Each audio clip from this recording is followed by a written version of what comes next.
My dad works in B2B marketing. He came by my school for career day and said he was a big ROAS man. Then he told everyone how much he loved calculating his return on ad spend. My friends still laugh at me to this day. Not everyone gets B2B, but with LinkedIn, you'll be able to reach people who do. Get a $100 credit on your next ad campaign. Go to linkedin.com/results to claim your credit. That's linkedin.com/results. Terms and conditions apply. LinkedIn, the place to be, to be. This episode is brought to you by Prime Video. In the small town of Holland, Michigan, nothing is ever what it seems. Behind the tulip festivals and pretty houses lay dark secrets that threaten to tear a marriage apart. Nicole Kidman stars in this darkly twisted thriller about a wife and mother whose quest to uncover her husband's secrets may get her more than she bargained for. Holland, streaming on Prime Video March 27th. I can say to my new Samsung Galaxy S25 Ultra, hey, find a keto-friendly restaurant nearby and text it to Beth and Steve. And it does, without me lifting a finger. So I can get in more squats anywhere I can. 1, 2, 3. Will that be cash or credit? Credit. 4. Galaxy S25 Ultra, the AI companion that does the heavy lifting so you can do you. Get yours at Samsung.com. Compatible with select apps. Requires Google Gemini account. Results may vary based on input. Check responses for accuracy.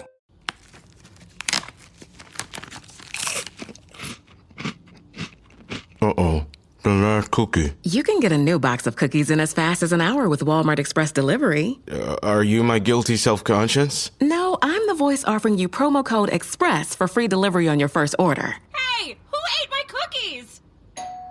You mean, these cookies? Order now. Welcome to your Walmart. Promotion valid for first express delivery order. $50 minimum subject to availability. Restrictions apply. Building a portfolio with Fidelity Basket Portfolios is kind of like making a sandwich. It's as simple as picking your stocks and ETFs, sort of like your meats and other toppings, and managing it as one big, juicy investment. Now that's pretty good. Learn more at fidelity.com/baskets. Investing involves risk, including risk of loss. Fidelity Brokerage Services, LLC. Member NYSE SIPC.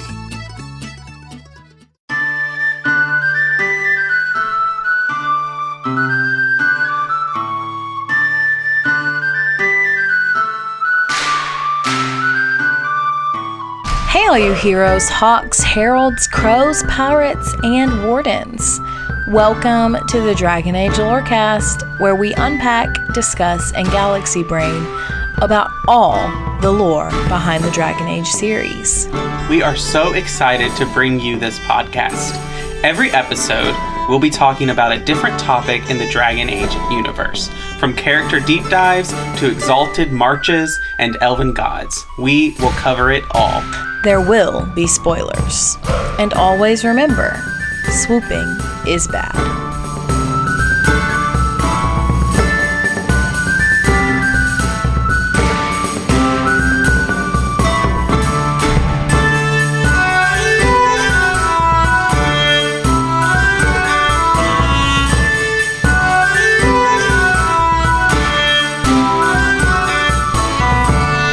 Hello and welcome to the Dragon Age Lorecast, where we talk about Dragon Age and its lore. I am one of your hosts, Austin, also known as Teacup, and my co-host is mocking me. I wasn't mocking you. I was just saying what you always say without making any noise.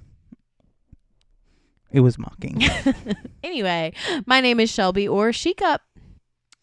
Yeah, and we're back to talk about more Dragon Age, particularly more Darkspawn, everyone's favorite corrupted creatures who cause all sorts of problems. I mean, I would say personally my favorite corrupted creatures are Grey Wardens, but that's just me. I guess tainted creature, because a corrupted creature is a different classification. That's someone who's been altered by Red Lyrium, according to Dragon Age Inquisition. I mean, the taint is also a corrupting force of nature. Sure. But yes, anyway. So yeah, the past couple of lore episodes we've been talking about Darkspawn, and we're going to continue that trend today. But in the first couple of episodes we've done on this topic, we've just kind of given some broad overviews about Darkspawn. But today we're going to get into some special Darkspawn that don't really fit into the previous categories that we've talked about.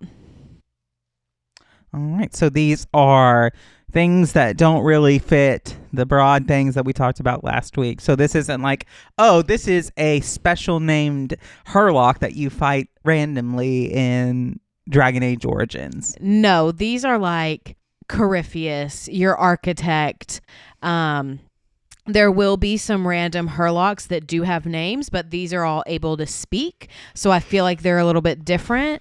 And then that's about most of it. Oh, and then there's some like other, just some random things that like, I don't even know where I would begin to classify the children. The grubs, you know. So we'll talk about those today too. So get ready. All right. Well, after that reaction, I think we can just go ahead and get started. Well, I do have some fun facts for us. All right. So my first fun fact is that in Jade Empire, which is another BioWare game older than Dragon Age Origins, there is a creature called the Mother. And this creature bears pretty similar traits to the Mother that we see in Dragon Age Origins Awakening. They both are violent matriarchal entities of a race of twisted humanoids, cannibals in Jade Empire, and they basically beget a legion of offspring and have the desire to wreak as much havoc as possible. So that's just a fun little coincidence. Additionally, the Mother in Awakening is the only human broodmother that we've ever encountered and is the only one known to use magic. Isn't she also, we've only ever encountered 2 broodmothers? Encountered, yes. There are a few more in the lore that we know about. Okay. But yeah, she's the only human one. The one in Origins is a dwarven broodmother. So. And then my last fun fact is one that you may know, but the architect was one of the magisters that joined Corypheus in breaching the Golden City. But the fun fact part of it is that he was actually the first of all the other magisters to be approached by Corypheus. Interesting. Isn't it? I thought that was fascinating. And I do think, I mean, it's hard to compare because we don't ever meet any of the other magisters, but I do think the architect and everything we've seen in the series demonstrates an extraordinary capacity for creative thought.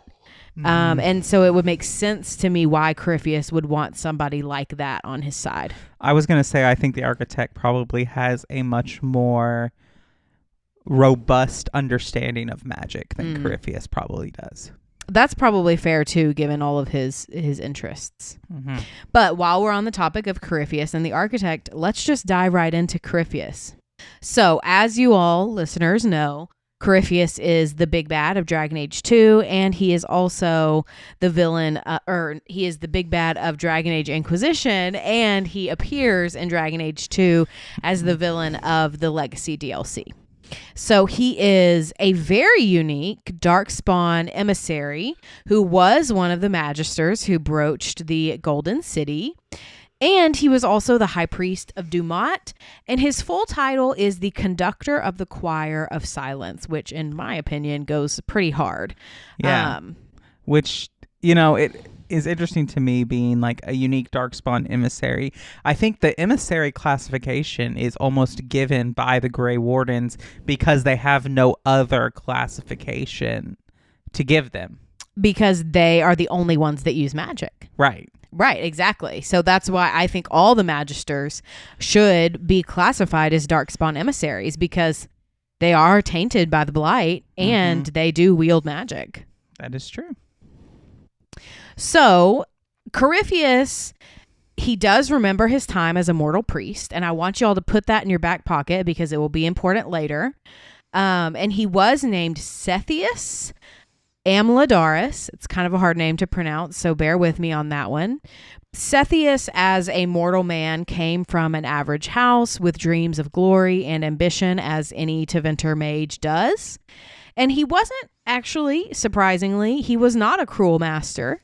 But the weakening of his temple of Dumat and the loss of his followers in the midst of the First Blight turned him into a desperate man, which I think that is not a unique story. It may be one of the only ones we really know about in Dragon Age, but I do think that story would be a common one for people who worshipped the old gods and lived in the aftermath or during the first blight.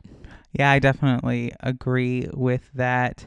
And it just really like puts into like the argument that like Corypheus didn't start out like totally evil. Like, yes, he was a slave owner, so evil, and he was a worshiper of the old gods, which we now know as evil, blighted, elven gods. Mm-hmm.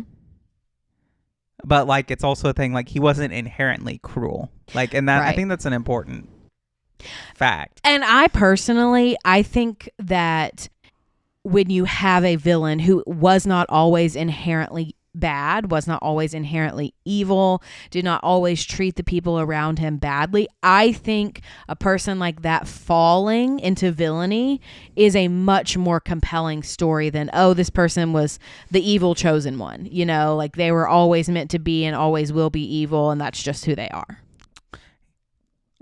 Yeah, I definitely agree with that. My other thought about this is just a general thought that I have about Corypheus and the Architect.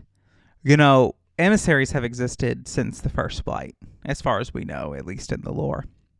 Could it be possible that each blight had a Corypheus or a Architect with them, and the Grey Wardens were just like, oh, you're just an emissary?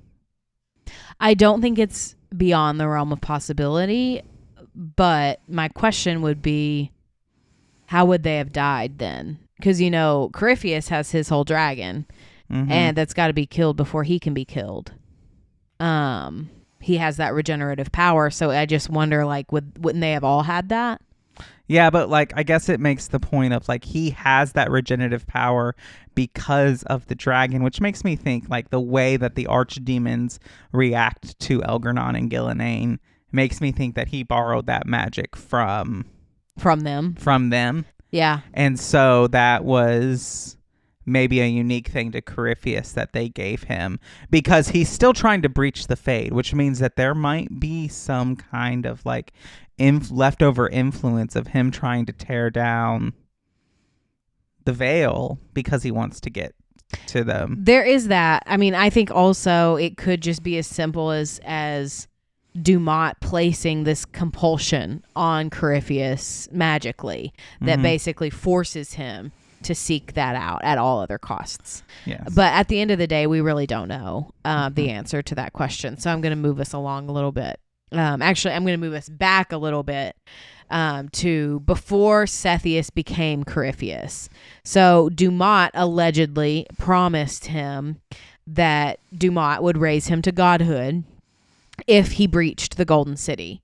And so that's when Cepheus really does begin organizing the other magisters to join him in his efforts. And, you know, as you can imagine, only one of these magisters was going to get the god title, right?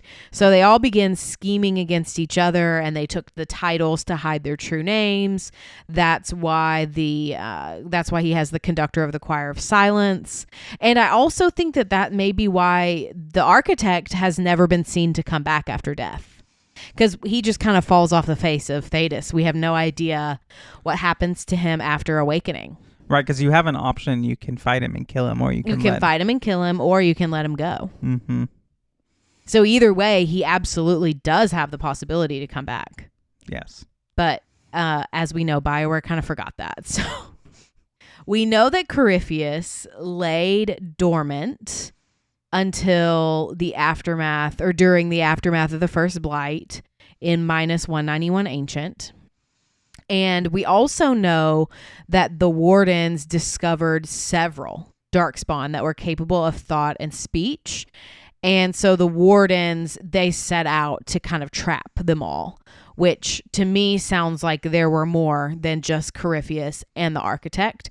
But we don't have all of the information for that. And so the Wardens, they set a trap in the mountains near Kirkwall, and they imprisoned Corypheus. And that was in -191 Ancient. And so he stays there until Hawk frees him. But before Hawk frees him, the seals that were keeping him locked away had begun to weaken.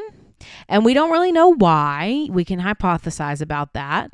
But we do know that no warden could safely approach the prison because anybody who had the taint would be susceptible to his tricks and his manipulations.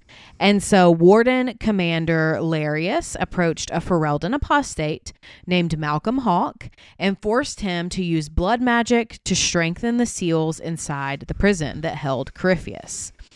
We do know that Corypheus is finally freed later on by Malcolm Hawke's child, Hawke, the protagonist of Dragon Age 2, and their company, even though he is also killed by them in Legacy DLC, and then he goes on to come back in Inquisition. So he plays a very important role in all of that. And I will say he does have one of the best lines of the entire series, which if you don't know it, it is "Beg that I succeed, for I've seen the throne of the gods and it's empty." It's a banger. And I don't really want to go through all of his involvement, especially in the Legacy DLC and in Dragon Age Inquisition, because you can just play those games. But let's suffice it to say that he is killed by the Inquisitor at the end of Inquisition. So if you have any final thoughts about Corypheus before we move on to the Architect, now would be a great time. Yeah, I don't necessarily have a lot about about Corypheus, but I do just really like Malcolm Hawke as a character, just in general, even though we know so little about him. But in this mission with Corypheus, he has his like spirit or reminisce has a great line of like his understanding of magic and being a mage. And it's basically like, I will conquer like the basics of this so that I will not succumb to what is base in me. And it just is a matter of like Malcolm Hawke's own understanding that really colors Dragon Age 2's argument in there, is that mages have to understand that they wield unstoppable power. Right, absolutely. And I mean, I just feel like the Hawke story is meant to be played as a mage. Yes. Personally, that's just me. I really think Dragon Age, the Veilguard is really the first game that I've played where I feel like Rook could be anybody. Like Rook truly could be anyone. Each other game I've always felt like, oh, you have played this in such a way that is catered towards a certain choice, a certain canon choice, which goes to like Mage Hawk. And then, but like with the Inquisitor, I think the Inquisitor can be any class. I don't think they've really written to one specific class, maybe Mage a little bit. But like that game was meant for elves, which is so funny because elves were an afterthought. Like it was originally designed to be human only, right? But like with everything that was involved in there, I mean, I guess without the Solus reveal, it doesn't really feel that way. Yeah. But and I guess you could say the Veilguard is kind of written for an elf protagonist, but I think it's written for an elven Inquisitor, but not necessarily an elven protagonist. But we're a little off topic, so I'm going to move us over to the Architect, because the Architect is such an interesting foil almost to Corypheus, and I love him. I think he's very interesting. So let's just get into it. So he also is a unique Darkspawn emissary and is one of the Magisters who breached the Golden City. He is not subject to the call of the old gods in the same way that Corypheus appears to be. He seems to be able to make decisions of his own free will. The Architect's full title is the Architect of the Works of Beauty, and he was the High Priest of Earthemiel, which makes sense because he's the one that starts the Fifth Blight, truly. Yes. And that old god is Earthemiel. Which really makes sense. I have this theory. I know we've kind of like done if this is your Mythal theory again, I swear to God. Okay, never mind. We've talked about it on the podcast before. I know, but I just think that there is a strong argument here for Mythal kind of being Earthemiel in a way like that. I know, because you want it to be you want it to be June or Siles or it whichever doesn't one. make sense in the lore for Mythal to have been an archdemon. I guess that's true. Or to have a dragon. Yes, thank you. Yes, to be affiliated with an archdemon, because like that's the whole point. And if Erthemiel was Mythal's dragon, what was the dragon in Inquisition? I guess that's true. And I guess it comes down to like the dragon thralls. I wonder if Mythal like befriended a dragon in a different way than the other magisters, because according to the lore, the Darkspawn find these dragon gods and taint them. They don't start tainted. Right. Yes. So I wonder at this point, but like this adds another layer, because if the architect as the priest of Euthymerial is not subjected to the call of the old gods, this begs the question, like, did Mythal have a less strict view of slavery than the other Evanuris? Or whoever Erthemiel's Evanuris is. I think that's a very legitimate argument. Whether, in my opinion, it should be Siles, or whether it, in Belara's opinion, is June, I think either one of them make perfect sense to be less pro-slavery than some of the others. But okay, let's get back into the architect, because what I told you to put in your back pocket earlier, which was that Corypheus seems to remember like his entire mortal life, the architect does not.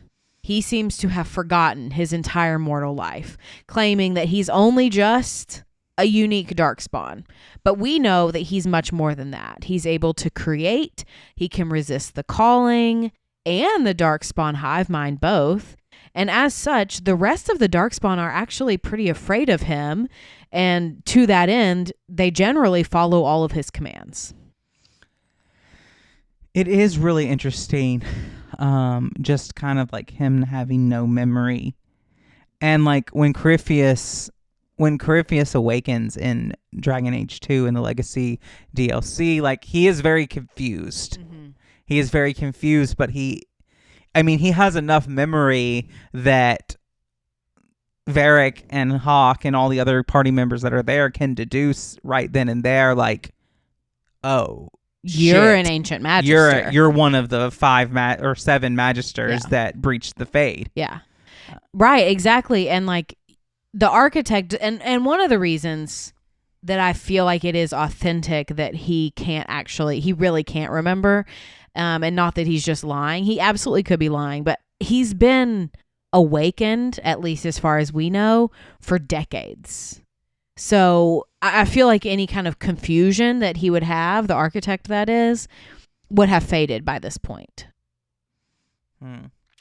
What if, in theory, I know that Belara says it's June, but what if it's Faladin?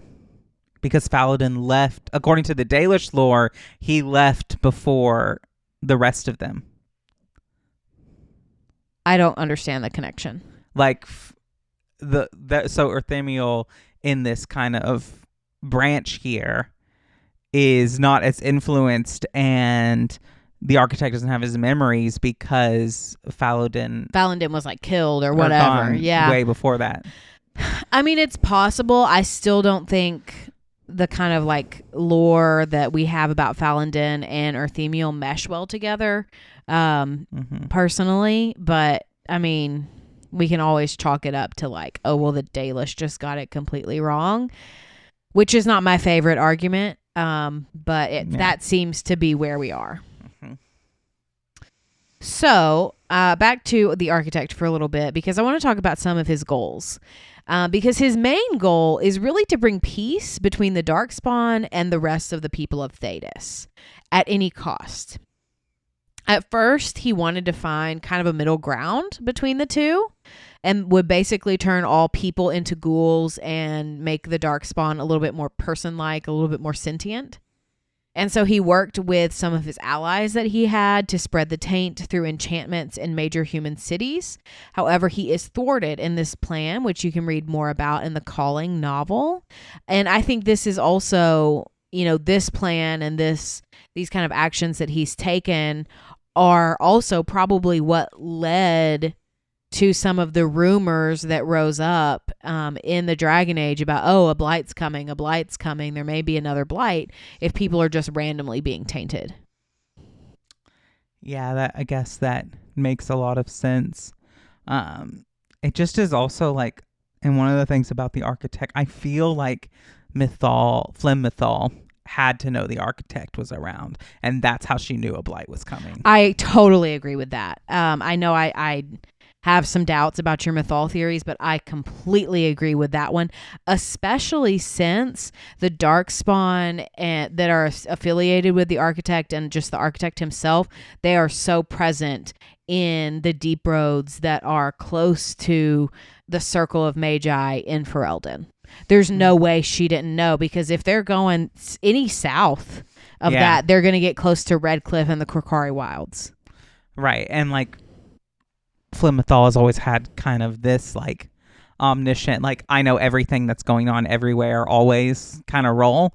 And it might just be like when David Gator wrote those books of like establishing this witch's presence and whatever, like I don't know if they had like, you're an incarnation of an elven god all the way back then, but no idea.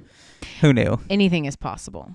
Okay, so I want to skip forward a little bit, because by the time of Awakening, the architect's goal has shifted. He doesn't think it's feasible anymore to find this middle ground between Thedas and the Darkspawn. So instead, he wants to awaken all the Darkspawn and help them become able to speak. And so he's gathered a bunch of bands of Darkspawn followers together that are all loyal to him, and they are known as the Disciples. However, there is a breakaway group led by the Mother, who we'll talk about later, who is not loyal to him and actually hates him. And so this is kind of the main plot of Awakening, if you've never played it, this conflict between the architect and the Mother. Ultimately, it turns into what some in the fandom have called the Darkspawn Civil War, which I think is a great name for it. I also think it's a little humorous for like this group that doesn't have culture, that doesn't have, the ability to be sentient, that they're fighting against each other. I think it's just funny. But regardless of that, by the end of the game, the architect confronts the warden commander and will offer you its support in killing the Mother, meaning that you can choose to ally with him. Alternatively, if you don't ally with him, you will have to kill him. And so that's what I was talking about earlier, with the fact that it would be possible for him to come back. And then later on, the Mother also reveals to you that the architect actually tried to make Erthemiel into one of his followers, into one of his disciples, but botched it, which is what caused the start of the Fifth Blight, which is entirely fascinating, that he thought he could make his god, or the representation of his god, into one of his own followers. It begs a lot of questions. Number one, he really doesn't remember anything. Yeah. That's even more convincing, that he doesn't remember anything, and he doesn't even know who the archdemon really is. Yes. Maybe I'm wrong here, and I'm going to throw in another theory in here or whatever, but does this plan not have Solus like written all over it? Like, is this not something that he would come up with? I am fully on the train of Solus is an idiot and has bad plans and is really just bad at executing his plans.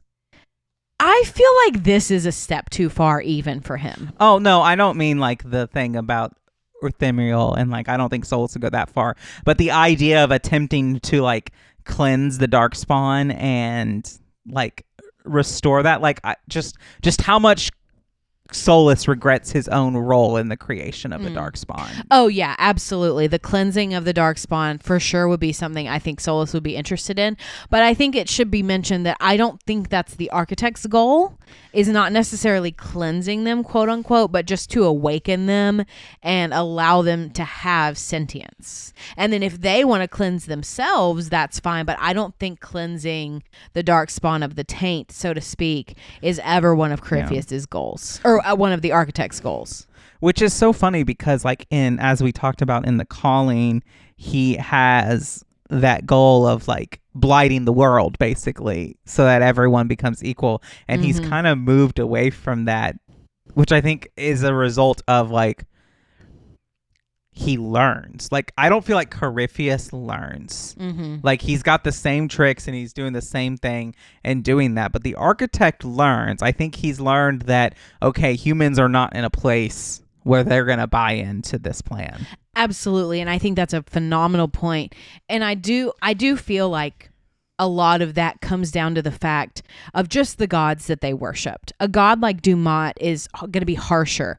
They're going to be more strict than a god like Arthemiel, who prioritizes something a little bit more ethereal, like beauty, something more, it's just not. A god who is the god of beauty is not a god that's going to be strict and harsh. Like, when I think of that, I imagine the temples had like spas in them and, face masks and just treatments galore. So I don't feel like, or I do feel like some of this comes down to the gods themselves are going to be different.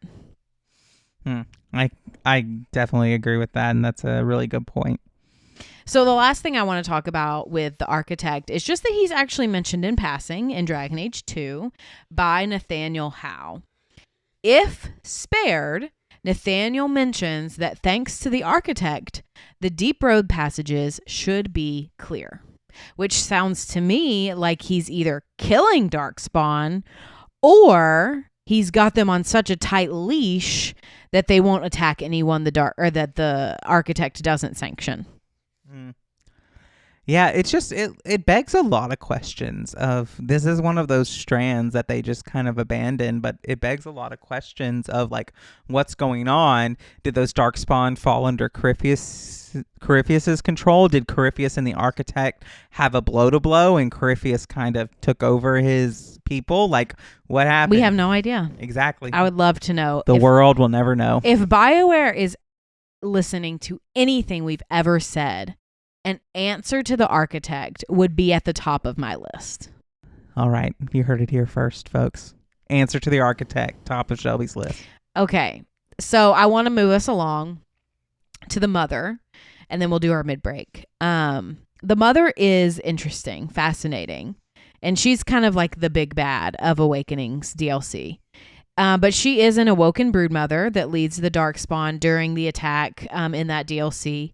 It's generally unknown who she was before she became a Darkspawn, but we do know that the Darkspawn, before she was a broodmother, they forced her to devour her entire family in the process of becoming a broodmother. And so when the architect woke her up and freed her from the call of the old gods, all those memories came back. And she remembered all the things, all the trauma that she'd gone through and had been forced to endure. And that's what drives her into madness, which I can't say that I don't understand that. I get it. I would go crazy too if I had to relive that.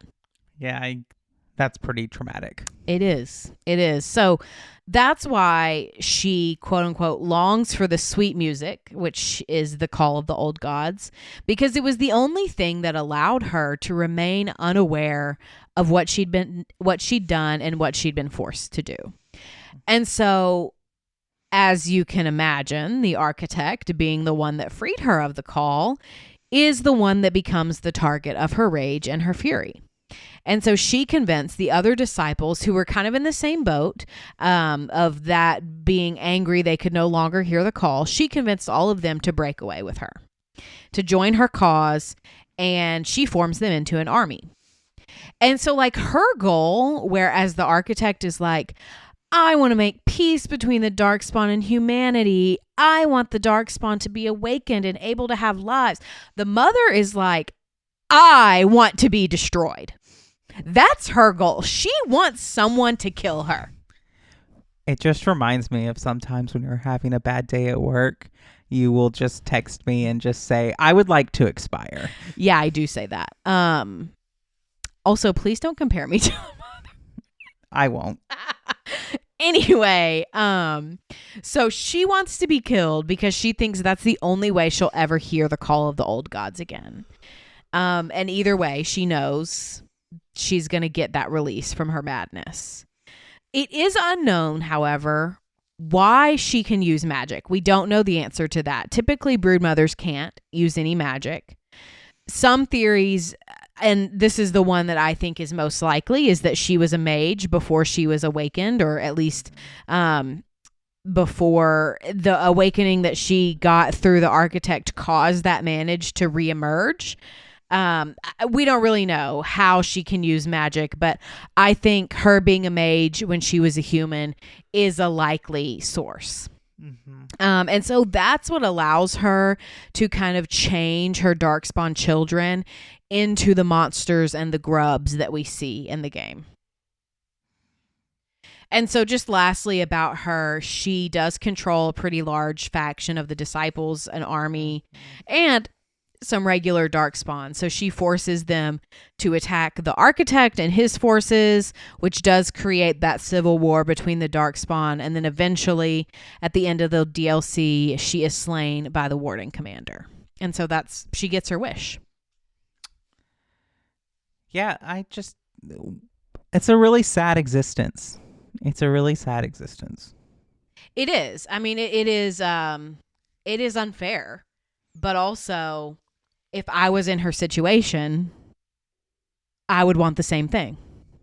Yeah, I definitely empathize with the mother in that regard of like understanding that even though she is kind of a villain and causing all kinds of problems and creates one of the creepiest, most disgusting versions of Darkspawn ever to exist. I mean, fair. And I do think, I wouldn't necessarily say she's a sympathetic villain, but once you understand her backstory, I'm like, yeah, I understand your motivations. I understand completely why you're crazy. Mm-hmm. For sure. So I think now will be a good time to go to our mid-break. All right, well, let's do it. It's time for basketball, and Uber Eats is dropping deals on game day favorites to keep you locked in on the action. Like when you're craving a buzzer beater, but also buffalo wings. Or when an upset makes you want to ugly cry into a pizza. And right now, Uber Eats has game day deals from McDonald's, Popeyes, Pizza Hut, Wendy's, and hundreds more local favorites. So you can keep your eyes on the ball and your hands on a hamburger. Order now, only on Uber Eats. Product availability varies by region. See app for details. This episode is brought to you by Coffee Mate. After watching this season of the HBO's original series, The White Lotus, this is the tropical getaway I needed. One more pina colada, please. Hey, you're not on mute. Oh, I thought I was in paradise. Turns out it was my Coffee Mate. Coffee Mate Pina Colada and Thai iced coffee flavored creamers. Inspired by the newest season of HBO's original series, The White Lotus. For the love of coffee. Try now. We off? 30 seconds of carefree bliss. Oof, like wind in your hair carefree. Oh, like using Clorox disinfecting all-purpose cleaner in the home carefree. Yes. Like Doc slobbing on the coffee table and cleaning it with Clorox carefree. He's on a roll now. Spit toothpaste on the faucet. You got it. You got it. Peanut butter on the light switch. Oh, spritz, spritz. Spritz, spritz. Clorox, man. Clean feels good. Okay, we're back. Use as directed. I went to Kirkwall once. Yeah? Bit of a shithole. Yeah. Well, tell me, have you ever licked a lamppost in winter? What do you think rooks like in person? Do you think they smell nice? What is wrong with you? And have you forgotten which side you're on? No. I mean, think about if we could turn them. Riding beside a rook at the head of Devinter's vast armies. I could stab them for you, on the house. All right, welcome to the middle of the show where we take time to thank our patrons. Thank you so much to all of our patrons. Special thank yous to our first patron, Lisa M. and Genesis. Also, a very special thank you to our Nug King, Lewis H., who gets thanked in the middle of every show. You can join us on Patreon at patreon.com/DALorecast. Sign up at our first enchanter or higher tier, and you can come on the show once a month and chat with us at our very fun patron chats. Another great way to support us is to leave us ratings and reviews. If you leave us 5 stars and some kind words, we will read it out on a future episode of the show. And so today I have a review to read from Rodney, and this is on our Family Feud episode with our patrons, and this is important context for the first sentence of this review, which is, I can't believe that no one clapped and shouted good answer after every response. LOL. But the episode was credibly entertaining, and nonetheless, I just discovered the podcast a few weeks ago. Please tell me you're releasing more pods. Yes, there will continue to be episodes of the Dragon Age Lorecast, and you can also check out our Assassin's Creed Lorecast. Those are our only 2. We only have 2. Right now. For the foreseeable future. Yes, there are only 2. And then lastly, if you want to come hang out with us on Discord, those links are in the episode description. Come chat with us. Come hang out. It'll be a great time. And that's all I got for the middle of the show. Hey, it's Bill Simmons from the Bill Simmons Podcast here to tell you about Michelob Ultra Courtside. It's getting fans closer to the NBA with a chance to win prizes like courtside seats, a trip to All-Star Weekend, and much more. Check it out at MichelobUltra.com/courtside. Michelob Ultra Superior Access, Courtside 24-25 sweepstakes, no purchase necessary. Open to U.S. residents 21 and up. Begins on October 1st, 2024. Ends July 1st, 2025. Multiple entry periods. Visit MichelobUltra.com/courtside for free entry deadlines, and official rules. Message and data rates may apply. Void where prohibited. Pepsid Complete knows that food is one of the best parts of game day. That is, until heartburn strikes. Thankfully, just one chewable tablet of Pepsid Complete provides dual-action heartburn relief with an antacid that starts working instantly and an acid reducer that lasts all day. So you can stay focused on that second helping of chili without worrying about heartburn. All day based on 8-hour symptom relief studies during the day. Use product only as directed.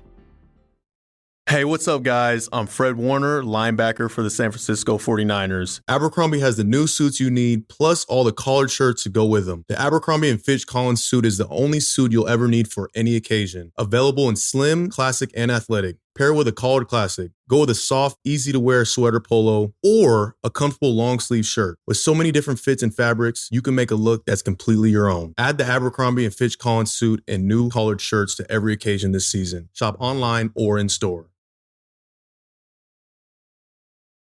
Don't Templars have anything better to do than come up with new ways to torment mages? No. Again, I'm so sorry Manfred keeps wandering in while you're asleep, Lucanus. I think he wonders about spite. Curiosity has feet. We have enough feet already. It has feet. You fear barbarians will swoop down upon you. Yes, swooping is All right, so let's get back into it. And I want to start us off by talking about the disciples. And like we've discussed earlier throughout the episode, they are any kind of awakened Darkspawn Herlock. And they're the ones that the architect, it's kind of his creation. And remember, keep this in mind, there's kind of a division between the two groups. So the disciples are all capable of speech, free will, and they do specialize in tactical warfare.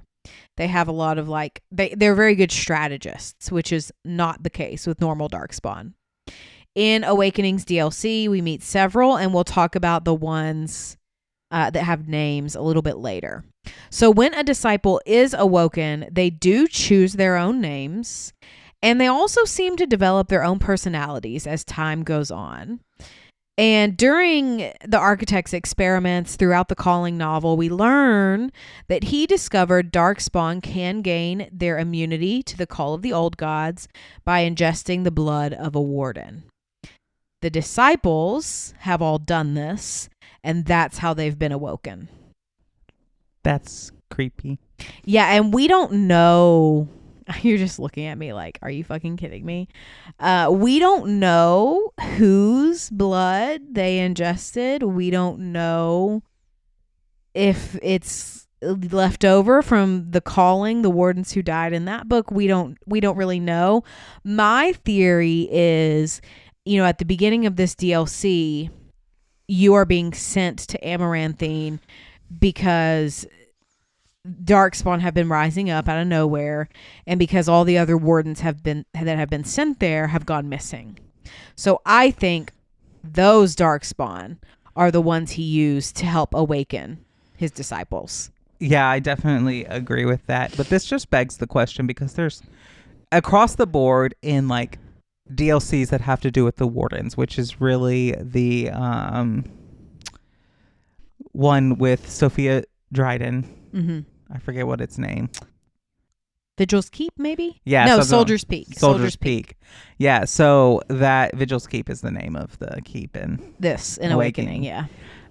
So, and then Awakening deals with this, but there's this theme of like unlocking the potential of like tainted blood, because there's that warden that's still alive in Avernus, who is experimenting kind of with blood magic, 100% with blood magic, and warden blood in that. And so it begs the question of like, is this experimentation enough to convince the hero of Ferelden that there's something here? Like, if our blood can cure the Darkspawn of basically their call to the old gods and free them, is there a way for us to utilize our blood or Darkspawn blood? But it is a nice little foil of like, wardens take in the archdemon's blood to make themselves immune to the calling via the joining, and if a Darkspawn takes that in, it has the same effect.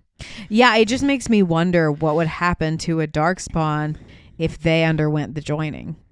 Like a true joining. A true joining, yeah, and not just drinking the blood of a warden. Mm-hmm. Or what would it be? What would happen to them if they drank one of the other's blood, or just if they drank an archdemon's blood? Right. And like the events of Dragon Age, the Veilguard show us that the blight is not permanent. True. So, because they are free of the calling, the disciples are not bound by the acts that are typically innate to the Darkspawn. They are now capable of emotions, more emotions, such as gratitude and revenge. These are not things that a regular Darkspawn could ever be capable of. However, some disciples are brutal and sadistic, while others are more willing to work with those who are not tainted. However, while they are free of the calling, they are still connected to the taint, which means that they are still able to detect the presence of other blighted creatures and or be detected by them. Some disciples are grateful to the architect, while others are not. Those who are not typically found solace with the mother. So I'm going to go through the ones who are loyal to the architect first, and then we'll talk about the ones who are loyal to the mother, at least the ones who are named. There are of course others out there, but these are the ones we know in the lore. So the messenger is the first awakened Darkspawn that we encounter during the assault on Amaranthine at the end of the DLC. So in the final battle, he's the one that was sent by the architect to warn the warden commander about the attack on Vigil's Keep. And so the messenger can actually even help assist you in the battle. After the battle, you can either kill him or set him free. If you set him free, he wanders the land as a helpful hooded traveler who aids all those he comes into contact with. Isolated incidents of the taint do follow the areas that he visits, however.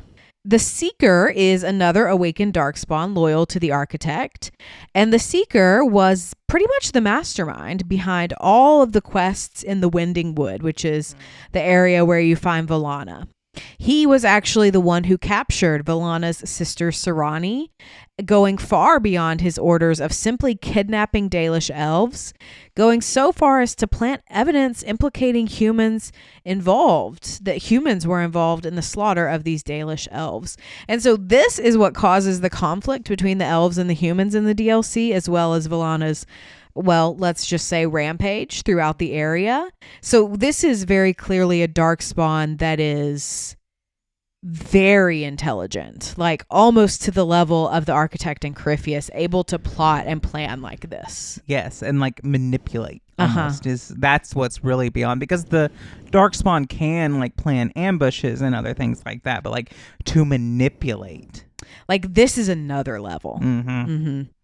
Yeah, so also about the Seeker, he does not actually appear in the game. And we only know about him because he's mentioned in codex entries. That's really interesting. I have to wonder if he was cut, like they just didn't have enough time. It's possible. So the last one I want to talk about that is loyal to the architect is the Withered. And the Withered is the one who led the organized Darkspawn attack on Vigil's Keep at the very beginning of Awakening DLC.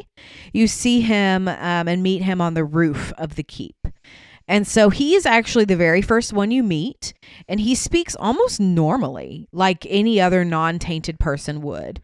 Toward the end of the conversation, he does reveal that his goal is to capture you and to destroy the keep, and that's when you kill and defeat him.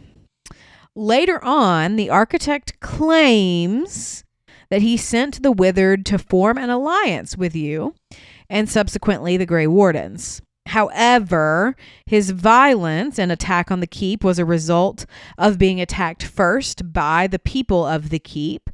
But to me, this seems like either a lie or that the Withered always planned to attack, because he traveled with almost a small army of Darkspawn and like launched a sneak attack on the people. So to me, it's either the architect planned this all along or the Withered thwarted the architect's plans. Yeah, I definitely agree with that. I have one little comment about all of the names of the people that I'll save till the end. But I do think it's interesting that, again, they seem to have orders from the architect that they do follow, but they've kind of taken them in their own. They've taken loose interpretations of those orders. Yeah, like it's funny to me because it's like they lose their calling, they lose that kind of hive mind to the Darkspawn, and they lose any ability to completely 100% follow orders to the T. Like they are no longer, like their individualism has come out in full force. Yeah, and these are more, in my opinion, are more akin to Tolkien-esque orcs than the original Darkspawn. I agree. Because they're more they're more sentient. Like orcs are sentient. In the words of our dear friend Kolkashins, orcs canonically fuck. Truth. But Darkspawn are not like that. At least unawakened Darkspawn are not like that. All right, so let's transition into the awakened Darkspawn who are loyal to the mother. So the first is the first one of these that I'm going to talk about. And he despises, hates, loathes the architect. He is first encountered in the Black Marsh, where he previously killed the Grey Warden, Kristoff. The first was also sent by the mother in order to lay a trap for the Warden Commander. I'm sensing a theme here. Unfortunately for the first, he did not realize that he was also being included in the trap, as the trap ends up with the party and the first being in the Fade. So while he's in the Fade, he vows revenge on the mother, and in his journey out of the Fade, he basically will work with kind of the big bad of this area, the Baroness. And so when you defeat her, she tries to leave the Fade, but accidentally brings you, the party, and the first along with her, and it's just a whole mess. So if you ally yourself with the Baroness instead of working with the first, he then will ally with the Spirit of Justice, and it doesn't really matter because the ending is the same no matter what. So he dies. The next one is the Herald. The Herald is an awakened Hurlock who leads the mother's army as they lay siege to Vigil's Keep. During the attack, he commands the Darkspawn and sends an armored Ogre Alpha to break the battlements before he personally joins the battle. This is, I believe, the only Ogre Alpha we have ever seen. There's one in Inquisition in the Descent DLC. Okay. This is one of 2 Ogre Alphas that we've ever seen. And then, of course, during the conflict, the Herald, he does die. And then the last one with the mother that I want to talk about is the Lost. The Lost is one that you can meet while you go to Kalharal, the dwarven city in the Deep Roads. He does lead the defense of the Tig against the invasion force that's sent by the architect. And so he's trying to kill the brood mothers who live in the bottom of the Tig. So he fights alongside the Inferno Golem and wants to kill everyone, including the Warden Commander. And of course, during the battle, the Lost is killed. So all of these awakened Darkspawn are killed by the end of the DLC. Actually, I don't think we know The if messenger. the Seeker... We don't know about the Seeker and you can set the messenger free, and we don't know about the Seeker, but Mhm. the rest of them, they die. I think it's interesting of these 3 categories, like, so there's 6, so a third of them have Chantry related names to them. The Seeker and the Herald. That's a good point. I think that's really interesting. I don't have a theory of why that is or what that is, but I just think that's interesting. I think it's just a coincidence, but it is an interesting one nonetheless. Okay, so the last thing that I want to talk about in this episode before we get into our side character is the children. I know Austin's not favorite. So they are not awakened Darkspawn, but they are a variety of mutated Hurlocks that are birthed by the mother. Like the mother, they are free of the call of the old gods. However, they are not more intelligent than regular Darkspawn, perhaps the opposite. They are very unsettling, and other Darkspawn, even ogres, go out of their way to avoid the children. They will eat anything if given the chance, dead or living. They will eat anything, including their own Darkspawn. Yeah, I don't like it. Well, we got to keep going. Interestingly enough, they are also capable of disrupting the magic of the Blight. So I do want to talk about their life cycle for a little bit, which just you might want to leave the room, Austin, if you can't handle it. So they're born as grubs, child or grubs, which are worm-like Darkspawn that hibernate in cocoons after birth. That is the only point in time in which they are truly vulnerable. They then develop spindly feet and small claws, making them stronger and more agile. And then their last stage of development involves their claws growing long and sharp, in which they sprout additional legs like insects do. By this point, their body is enclosed in a protective, like a carapace. Is that how it's pronounced? Like the exoskeleton that insects have. And they are the fastest of all the Darkspawn, including Shrieks. They basically exist only to serve the mother, and they have no goals other than to destroy anything and everything. If they devour the flesh of another tainted creature, they will immediately progress into their transformation into their next form. Yeah, I hate these things. They freak me out. They're creepy. I hate them so much. I didn't leave the room for the discussion, though. Just so everyone, I braved it out. For you, our listeners, I braved it out. But it's really interesting to me because I read this and I think, man, these are really creatures that Gillenane would be so proud of. They are. They absolutely are. I think Gillenane would love the mother. Like, she would love her.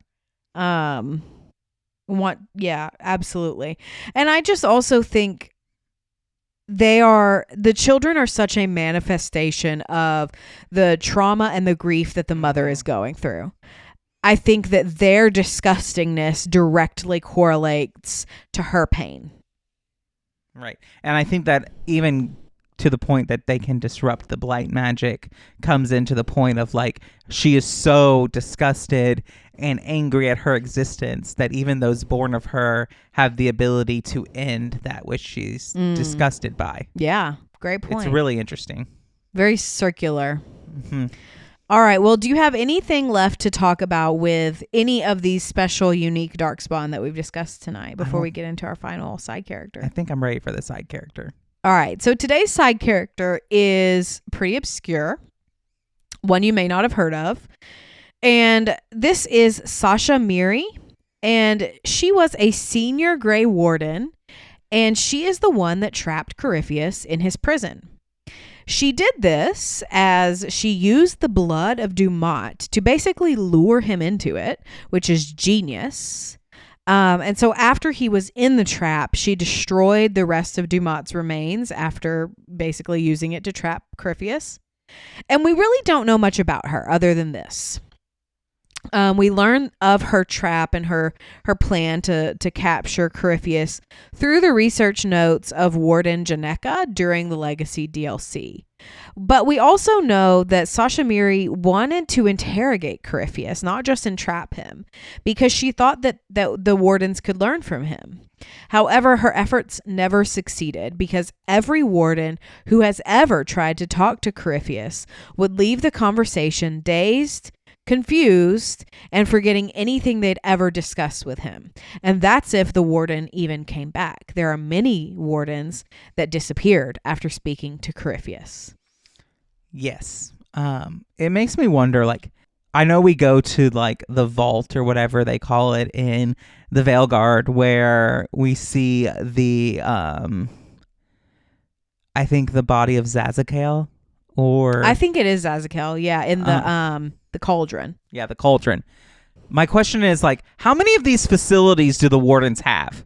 I hope that's the only one, my God. Like, because we know they've had Dumont's corpse. They know that they have Zazakel's corpse. Yeah.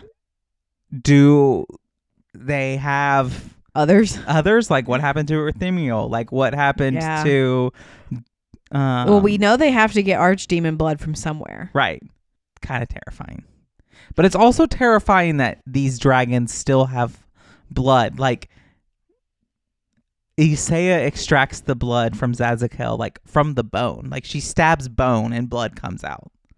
I don't know enough about any medical anything to know if that would ever even happen anyway. But I do think... Well, you don't have veins in your bone. I guess that's true. Yeah, you don't. But I do think that what is even more terrifying to me than all these things existing is all of these things existing in a world where the wardens have essentially been wiped out, which is Thedas currently. Because any crazy Tevinter mage or just abomination or anybody could come in and find their way to any of these deeply magical, deeply powerful things. And like, we know that archdemon blood is unique from and I think it's probably maybe the fact that it's Darkspawn taint mixed with dragon blood. That's fair, yeah. Because we know that, at least in the lore, dragon blood has specific properties that they can use. Yeah. So what is that blood magic? If you use special blood in blood magic, is that like super blood magic? I don't know. I guess so, yeah, because look at what happened to Merrick Theron. Yep. Some consequences and implications that I don't particularly like to ponder. No, and maybe we won't ever really have to ponder them because Dragon Age is dead. No, okay. I'm just kidding. No, Dragon Age is ours now. That's true. Dragon Age is ours now. All right. Well, I think we are good to wrap it up unless you have anything else you want to shout out. No, I don't think so. So I'm ready to wrap it up. Before we go, I do want to give a special thank you to our Nug King patron, Lewis H., who gets thanked at the end of every episode. Thank you to Shelby for putting together all the research, and thank you all for listening to the Dragon Age Lorecast. We'll see you next time.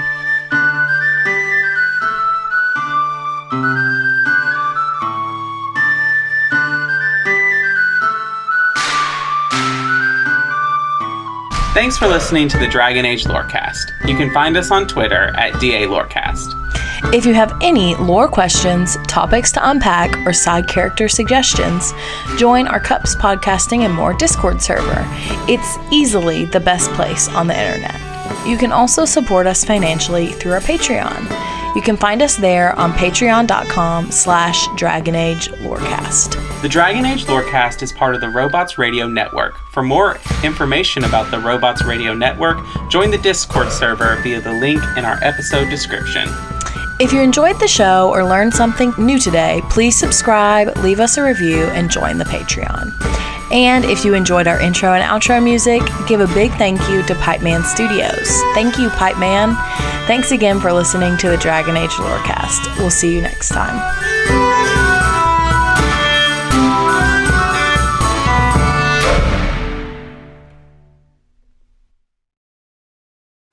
Ever wanted to be a content creator but had no clue where to begin?